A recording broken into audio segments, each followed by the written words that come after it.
Yes, we saw those red shoes for the first time the other day. They're the Pope kissing the altar, waving to the crowd.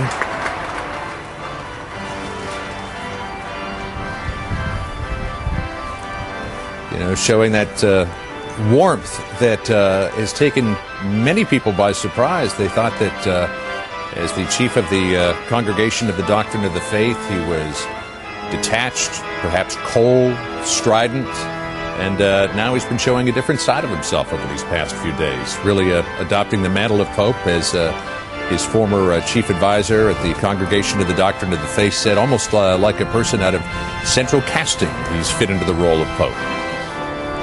The Pope is presently incensing both the altar and the cross. He's bowing before it, and this is traditionally done at episcopal or pontifical liturgies to venerate the altar where the Eucharist will be celebrated later on during the liturgy today.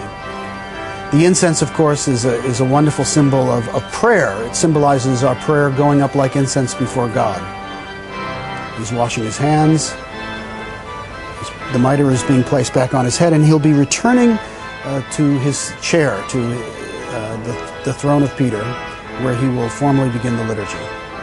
Now, the cardinals knew just about all there was to know about Cardinal Ratzinger, but some of them who I talked to over the course of the last week said that it was the way he conducted the funeral mass for Pope John Paul II and the homily that he gave on the morning of the conclave, the pre-conclave mass, that really sort of cemented in their minds the idea that this was the man to lead the Catholic Church, at least over the next few years. Certainly Cardinal Ratzinger had, or the then Cardinal Ratzinger had an incredible opportunity to be very present to the other cardinals in the role he had as Dean of the College of Cardinals before his election. And could it be said also that because these cardinals come from so many different countries around the world and don't get much of a chance to get together and talk, that the person who was destined to become Pope was the one that they knew the most about? It appears that to be the case, yes.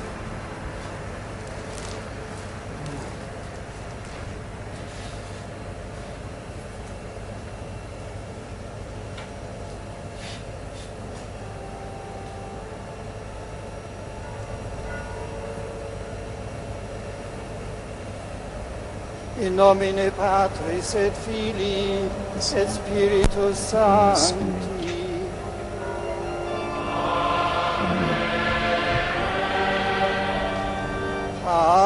Peace be with you and with your spirit.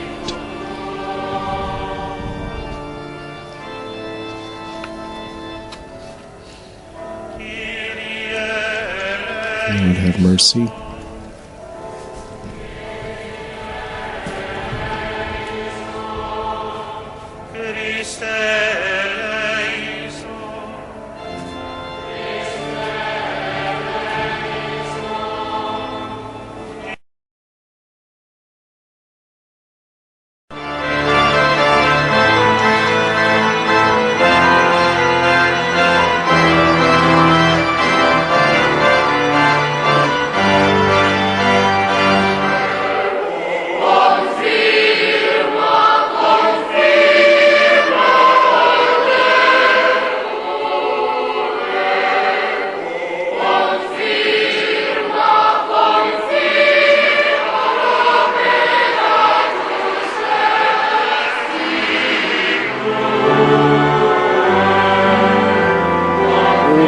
Traditur, facite in meam commemorationem.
Another historic day at the Vatican.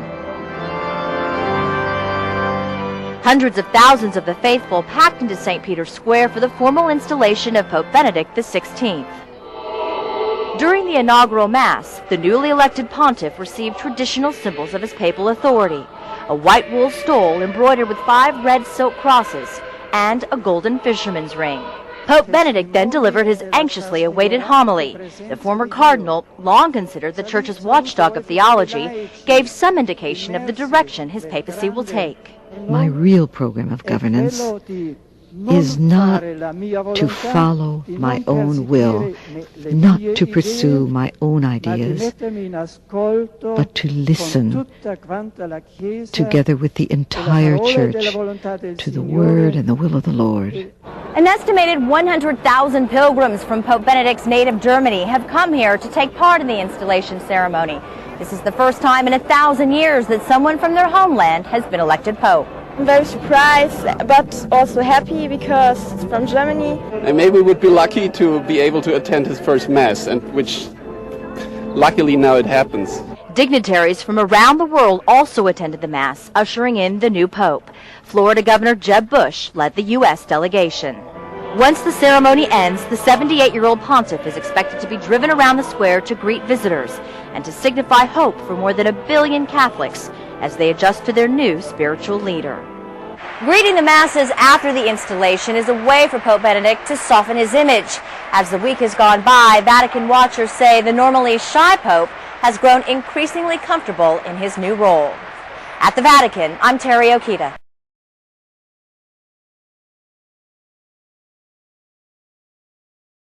He's been Pope since Tuesday, but today Benedict XVI was ceremonially elevated to the throne of St. Peter in an elaborate tradition the world has not witnessed in more than a quarter century. He was invested with the pallium, a lamb's wool scarf, the symbol of his authority as the Bishop of Rome, and he received the fisherman's ring, inscribed with an image of St. Peter, a fishing boat, and a net.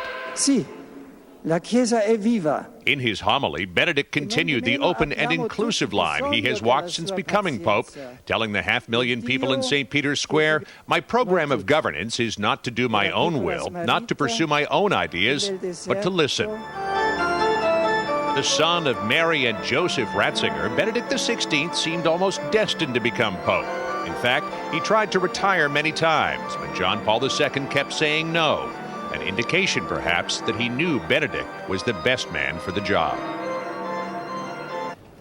Despite his advanced age, he's 20 years older than John Paul II when he assumed the throne. Vatican insiders believe Benedict will be an active pope.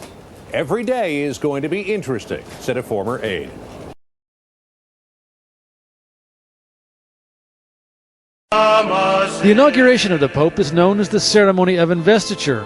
Pomp and circumstance on an epic scale, planned to the smallest detail.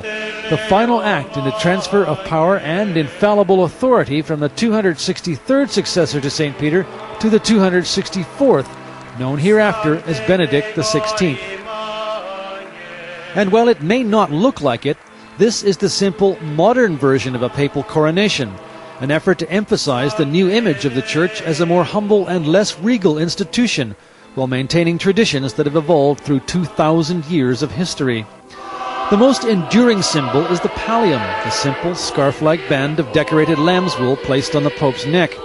First granted to popes by the Emperor Constantine in the 4th century, the pallium represents the sheep that the Good Shepherd carries on his shoulders. Today, a symbolic ceremony of obeisance was made by 12 people, including cardinals, deacons, unordained or religious church workers, a married couple, and 2 young people, all coming from various parts of the world to represent and symbolize the universal nature of the Church. There is such a wealth of entrenched symbolism that much of it often escapes the eye. The man who puts it all together is Archbishop Piero Marini, who bears the appropriately grand title of Master of Papal Liturgical Ceremonies, with resources to match it.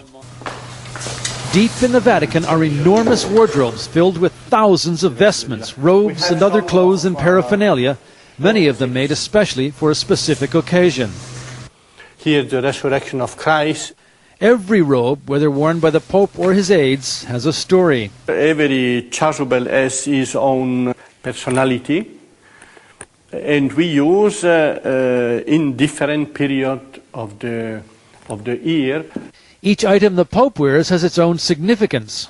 The ring of the fisherman, placed on the new Pope's hand during the inaugural ceremony, dates back to the Middle Ages, when papal documents were sealed using the ring with the Pope's own design on it.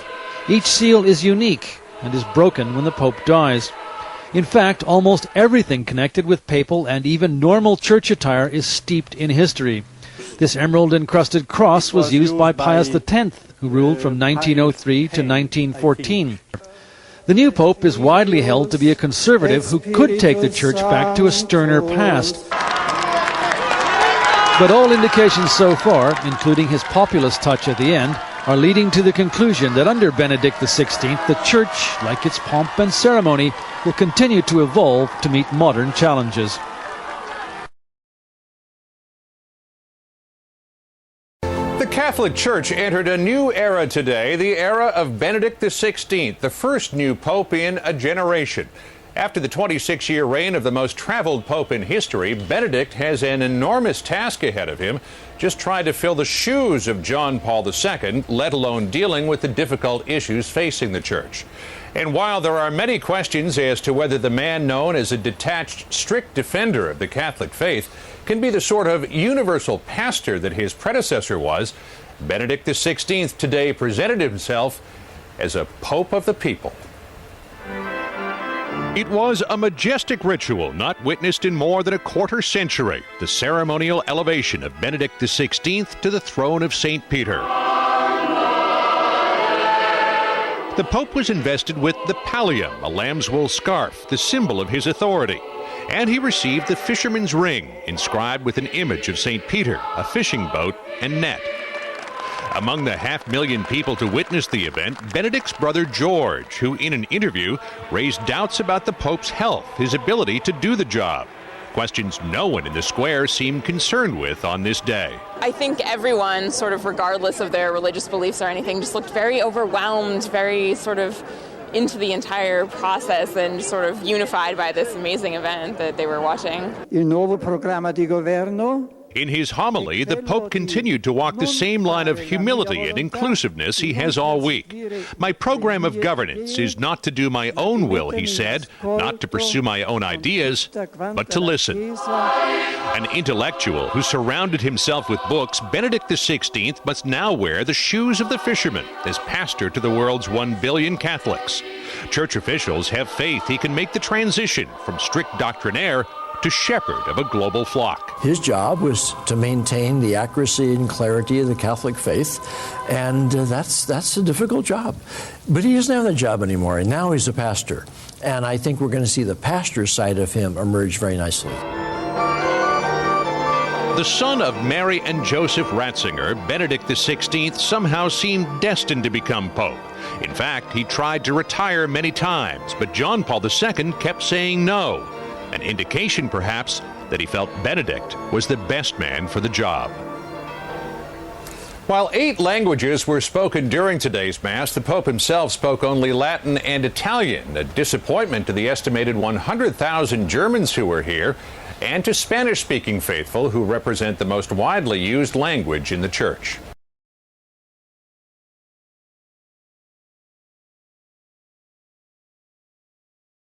To Iraq now, where insurgents used a brutal strategy today, detonating a car bomb near a Baghdad ice cream shop, then exploding a second bomb when rescuers arrived. 15 Iraqis were killed. Hours before, a similar dual car bomb attack ripped apart a police academy. 6 Iraqis died there, and 2 U.S. servicemen were killed in convoy attacks over the weekend, raising the number of American military deaths to 1,567.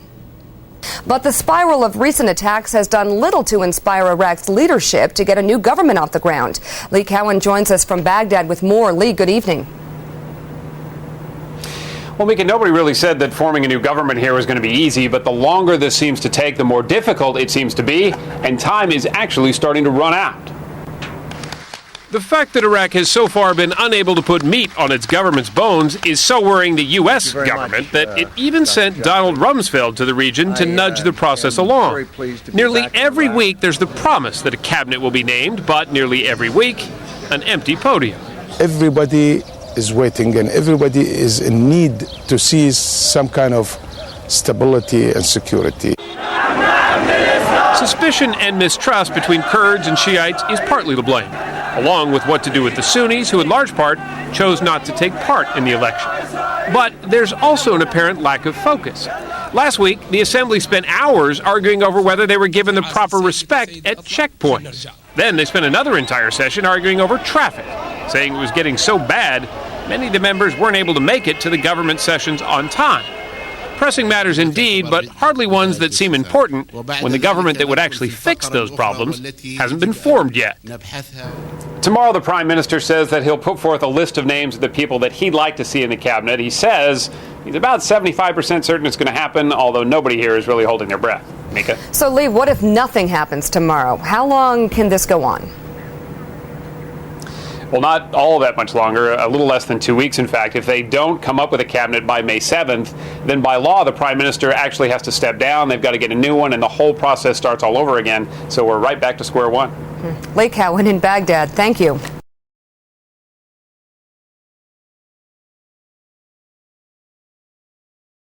The fight in the Senate over filibusters and judicial appointments is rising another notch this evening at a meeting in Louisville, Kentucky. The controversial gathering combines religion and politics, and as Joey Chen reports, the Senate Republican leader is in the thick of the fray. Under a cold, crisp Kentucky sky, religious conservatives are meeting, seething over what they call the filibuster against faith, and spoiling for a political fight. We believe they have only added poison to a judicial confirmation process that should be only about character, qualifications, and experience. In a broadcast called Justice Sunday from this Louisville megachurch to Christian stations across the country, the Senate's top Republican Majority Leader Bill Frist sent a message of support. Our judiciary must be independent, impartial, and fair. When we think judicial decisions are outside mainstream American values, we will say so. Frist's appearance is heating up growing tensions in the tug-of-war between religion and politics, inflamed by the role of federal judges in Terry Schiavo's final days, by the debate over abortion, by rulings on gay marriage. Conservative Christians are now determined to take a stand against what some have called a judiciary run amok, and against what they see as Democratic efforts to block conservative nominees from the federal bench. Even the Supreme Court is taking notice. 3 of the justices spoke candidly last week in a rare public discussion. Justice Scalia said he is dismayed by what he sees as political intrusion on the judiciary. But I think what is going on is unprecedented in the difficulty of getting judicial nominations confirmed. Still, when you look at the history of federal judiciary appointments, things haven't changed all that much. Presidents Reagan and Clinton had just about the same number of nominees blocked as President Bush has here in Congress. That's 10, Mika, so far. Okay, Joey Chan, thanks very much.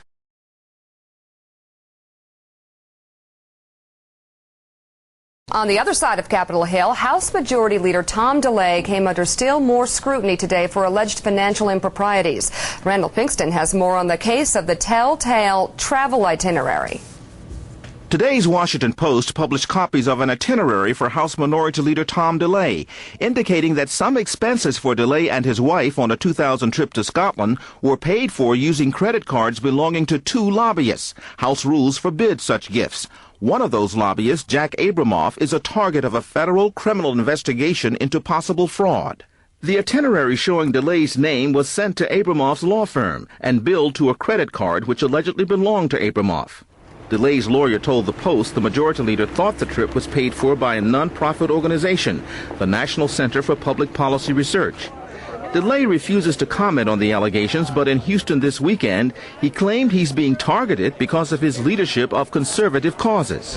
People see what this is all about, and they understand it, and they know who I am and what I've been able to accomplish, and they're rejecting the Democrats' agenda. I don't know Mr. DeLay, and I'm not a member of the House, and But I think the House of Representatives under the Republican leadership owes it to the American public to get to the bottom of this. Democrats aren't the only ones calling for a probe. Former House Speaker Newt Gingrich, a Republican, told CBS News delay should ignore Democrats and lay out a case that the country can believe. Mika? So, Randall, in terms of the House Ethics Committee, where's this going?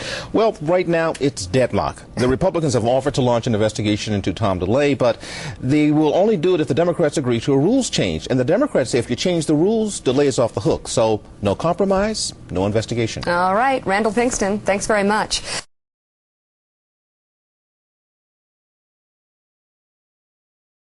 Few things are more feared than a diagnosis of cancer, but thanks to recent advances, scientists are beginning to unlock the mysteries of some of the most baffling cancers of all. And that's tonight's Weekend Journal. One man's rare cancer that may hold the secret to developing designer treatments. He told me pretty much right then and there that I had a very short life expectancy and that I would probably die of this. It was extremely aggressive. 6 years ago, Ken Garabedian was diagnosed with gastrointestinal stromal tumors, a rare form of stomach cancer also known as GIST. Surgeons removed one tumor the size of a baseball, but within 7 months, 40 more had developed. Right, go ahead and lie back now if you would. In some forms of cancer, like Garabedian's, a gene mutation produces an abnormal protein that triggers wild growth of cancer cells. They're just a mess. It's those genetic mutations that scientists believe may hold important clues for developing new ways to diagnose, treat, and prevent cancer. Last month, federal officials proposed an ambitious plan to identify and catalog every genetic mutation involved in cancer. Dr. Francis Collins, who oversaw the National Human Genome Project, will help lead the new program. We don't know our enemy well enough. This will tell us everything that we need to know about that enemy to define the better diagnostic tools and, most importantly, the magic bullets that we've been seeking to develop and have begun to develop.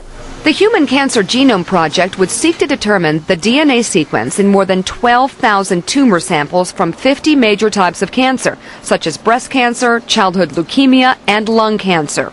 Scientists would then be able to pinpoint mutations responsible for cancer and design new drug therapies. The project could cost as much as $1.5 billion, and some critics worry it could take money away from smaller research programs. But Dr. Collins says the discoveries will benefit all scientists. The technology, spurred on by the Genome Project, gets better and better every month. And we can now contemplate doing something at this scale that was unthinkable a few years ago. The drug Gleevec, which Ken Garabedian was among the first to take, was developed to target a specific gene mutation. I went from 40 active tumors down to no active tumors. It wasn't that they disappeared, but all activity stopped. Although it's considered a major success, cancer cells can become resistant to Gleevec. Understanding the genetic mutations of Garabedian's form of cancer helped scientists go to the next step. We're using the genetic information in these very tumors to develop the next generation of Gleevec-type drugs. And beyond that, we see a third, fourth, and fifth generation already here now. Gleevec stopped working for Ken Garabedian after 2 years. And since then, he's been trying the new generation of drugs, hoping one of them will be a genetic match. I didn't get a very long effectiveness from any of the drugs that I tried, though some people have had wonderful effects from Sugen and other drugs. I didn't. Separate, smaller studies are already underway, but supporters of the Cancer Genome Project say one big coordinated effort will lead to faster progress. Well, it's crunch time for colleges across the country, choosing America's best students and challenging them for the next 4 years. In one case, though, getting in may be the hardest part. Staying in, a breeze. Jim Acosta has more. University of Georgia President Michael Adams wants to change his school's party image, telling his students they need to hit the books and not the bars. I am concerned that at least some UGA students feel that the academic requirements of earning a degree here do not require much time outside the classroom. Adams pointed to a recent survey that found Georgia's students devote about 13 hours a week to studying. That's fewer than 2 hours a day, and only half of what most college professors consider a normal workload. The national average is even worse. 40% of students spend roughly 10 hours a week on their studies. What do you think? Is it too easy? I think the students know which classes they can take that are easier or not. I'm here to get my degree, and that's it. I don't really care. I'll take the easiest route that I can get to get there. Once the university received its findings, it was a college slacker's nightmare. Not only did administrators form a panel to increase the workload here, but the students were helping them. So you're not very popular with your fellow students? No, I'm not. Senior Teresa O'Neill says part of the problem is that Georgia's peach of a college deal has a sour side. Last year, Georgia provided more than 100,000 Hope scholarships to its top high school graduates, offering free tuition at the state's public universities. So many of the state's best learners are flocking to the University of Georgia, creating a student body that may be too smart for the curriculum. Students are coming in with higher GPAs, higher SAT scores, so I feel like we as a university should raise the bar for them so they can be challenged. I think it took courage to admit it, but how are we going to improve? Georgia's Vice President of Instruction says it's time for some new ideas, such as forming groups of students who will all take the same courses together. I think that what we're trying to do is to see where we are and to move where we need to be. At the University of Georgia, the assignment is to get students to study more, but it's the school's administrators who have realized they have some homework to do. Jim Acosta, CBS News, Athens, Georgia. As we wrap up our 3-week-long coverage of the papal transition from Rome tonight, we wanted to give you a look at the place that Benedict XVI will call home for the rest of his life. Vatican City is the tiniest nation in the world, about 2/3 the size of the mall in Washington, D.C. But as Alan Pizzi reports, big city concerns often come in small packages. As Vicar of Christ, the new Pope's parish will be the world, but he will also rule his own country, a mere 108 acres in the middle of Rome. Officially established in 1929, the gardens and buildings of Vatican City have a history going back centuries. And Vatican City is still very much a work in progress, the mundane amid centuries of grand art and architecture. With more than 1,500 employees coming in every day, traffic and parking is a major issue in such a confined space. So they must build underground garages. But this is part of Rome, and history is everywhere you dig. In this case, they hit an acropolis dating from the 1st century A.D. The walls and towers it sits among were originally built as defenses, and hidden beneath other buildings is another kind of defense. The Vatican gets its electricity from Italy, but always takes provisions to look after itself. The Vatican may be home to and have inspired and commissioned some of the world's finest works of art, but it does the ordinary quite well too. The Vatican City carpenters can fix a broken chair, make a cupboard for a priest's apartment, all done to order. Keeping day-to-day order is in the hands of senior papal aides. One of the most recent was Cardinal Edmund Szoka of Detroit, who described his job as governor but not CEO. The Pope is the sovereign, and he has full and complete authority. It's like a monarchy. It is also one of the most bureaucracy-driven places on earth, right down to a customs clearinghouse. Most goods come in by truck, but the tiny city-state does have a railway. But not even a train can breach the defenses put in place so long ago to seal the Pope's country from the rest of the world. Alan Pizzi, CBS News, Vatican City.